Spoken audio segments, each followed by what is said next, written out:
Hello everyone, and welcome to In the Oilfield with Astron 1701. So the video today is going to be kind of choppy. This is the intro for it. I'm doing that from my own notes. What we're working on today is a 300 barrel separator. Now they're called gun barrels, treaters, separators, but they're the really tall, narrow parts of a tank battery in the oil field. And what they do is they take the production from the lease and they allow sediment to fall out of them and allow the oil and water to separate. Your water is generally siphoned out of the tank using an open air siphon with a water leg that goes to a water tank that's either stored in for hauling or for disposal or used in secondary recovery with an injection pump, and allows the oil to float to the top and then crosses over the overhead on the side of the separator and down into your stock tanks. Inside of the separator, there is if you look at the top of it, you'll see there's a real slender piece, and that's the top of the flume. That's where the fluid from the flow line goes down that into the flume, and it hits the bottom about two foot or so off the bottom to a spreader plate, and that plate disperses it across there, and that reaction causes the oil to break out. And if it's emulsified or it's got iron sulfide or something else in it, paraffin, that will cause it to hang. You use chemicals to dissolve the paraffin, to break out the iron sulfide, and to allow the emulsion to break so it separates. So this particular separator has been sitting for at least 30 years, maybe a little longer, maybe not as long, but we're just going to say 30 years, ballpark estimate. And according to the guy who lives on the lease and the prior pumper, which was my dad, and my own memory, because I grew up around it, it has never been cleaned. The back hatch has never been opened, fluid drained, and cleaned out. Well, earlier in the year, about a month or two ago, I had a problem, and it started kicking water into my stock tank. And that lease makes, about 400 barrels a day water. There's a reason why it's got such a big separator, because you need time for everything to settle out for your oil to kick over. Well, the more I tried to work with it, chemical wasn't working, nothing seemed to work, and I kept carrying over water. And what made it hard to tell was I got a well there that produces a lot of fluid, mostly oil, and it, however long it sits down, is proportional to how much oil it'll make within the first 48 hours. But after that 48-hour period, it starts getting a bit of water cut to it, and I noticed that the amount of production wasn't dropping.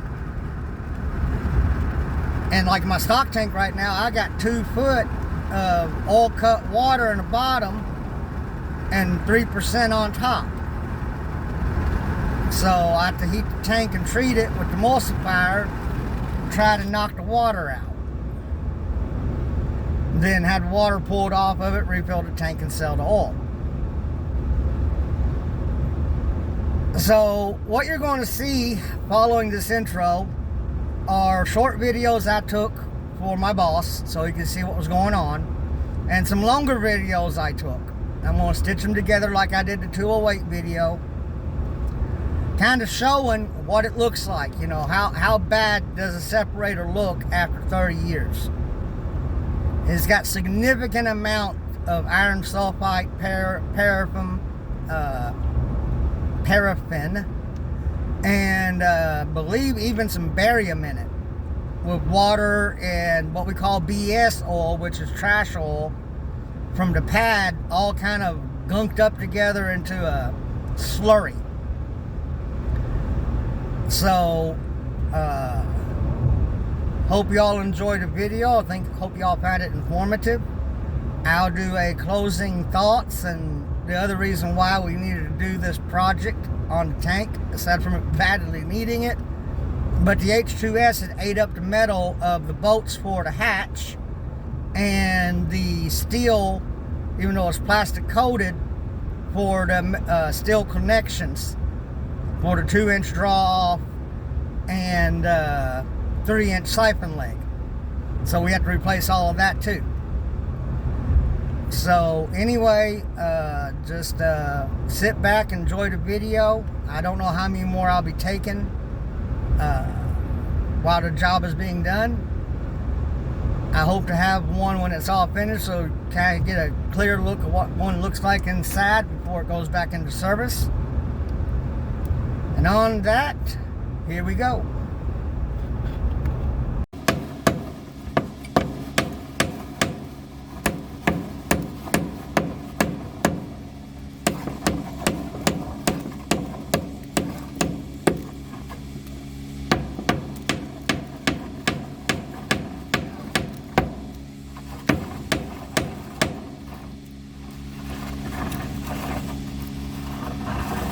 Take my hose out and let you let it back in there.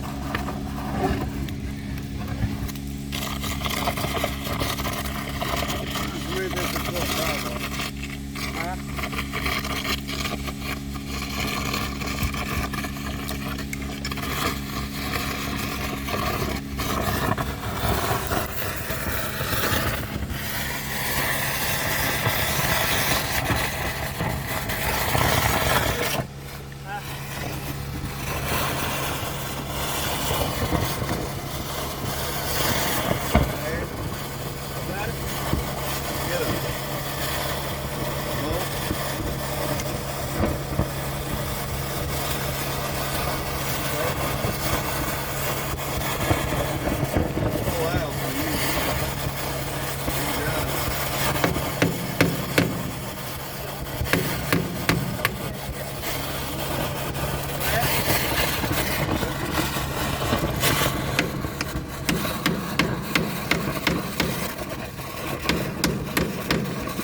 picture of that. Hell, it's gonna get made into a YouTube video. Holy crap. There ain't no way that spreader was working right.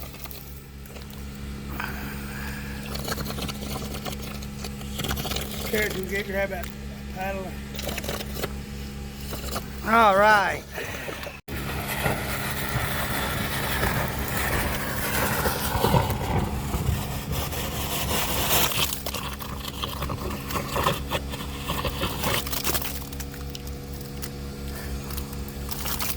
"30 years.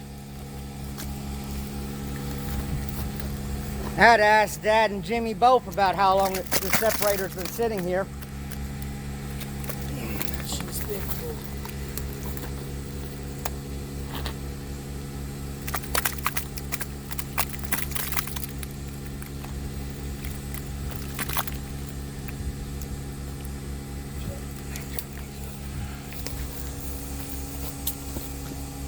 Alright, we'll get these guys some lunch and then they'll see what it looks like here in about 30 minutes or so.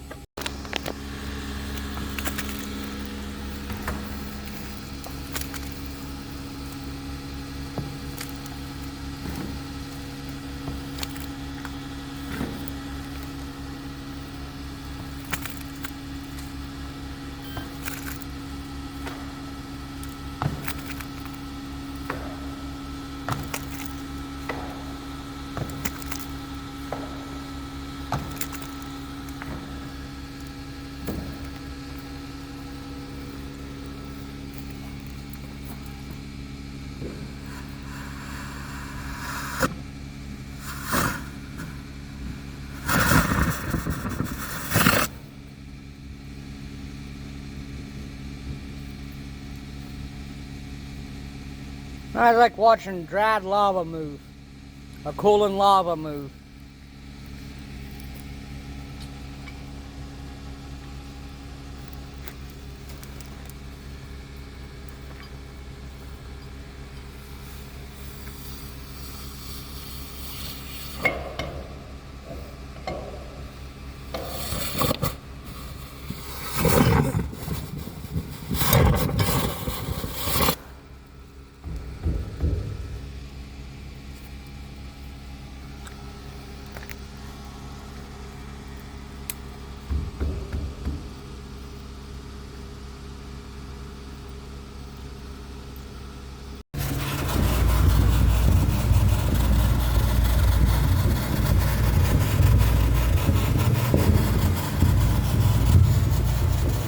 Oh, there's a credit plate. It's up there.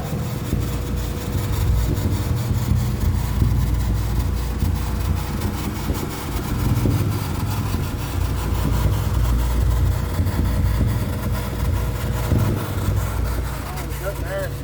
What's up? Up there.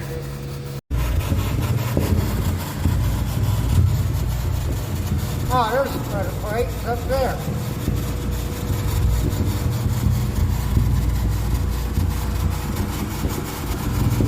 Up there.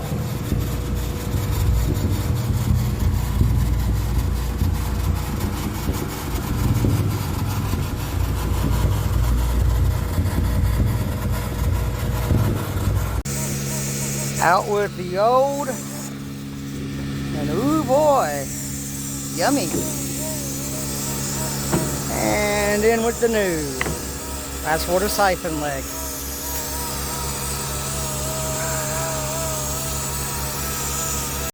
All right, as you can see, there's a separator there behind the 100-barrel stock tank.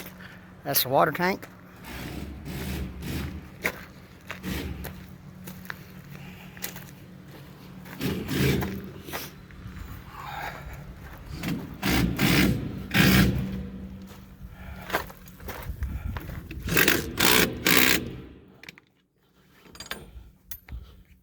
That's called getting it done the fast way.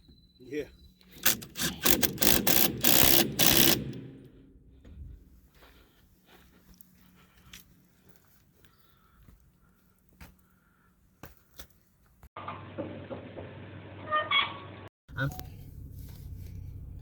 And well, you know, I'm still in the field. I'm checking on the wells and making sure flow line pressures are proper and what they should be, because we're starting to start the wells, getting to start the wells back up. You know, you always want to make sure everything's going to hold overnight. But I figured I'd go ahead and do the ending to the video. I've just been so busy I hadn't had a chance to. But got the separator cleaned out and everything put back together and all the steel replaced. Started the wells back up, and they've been running for about 8 hours now.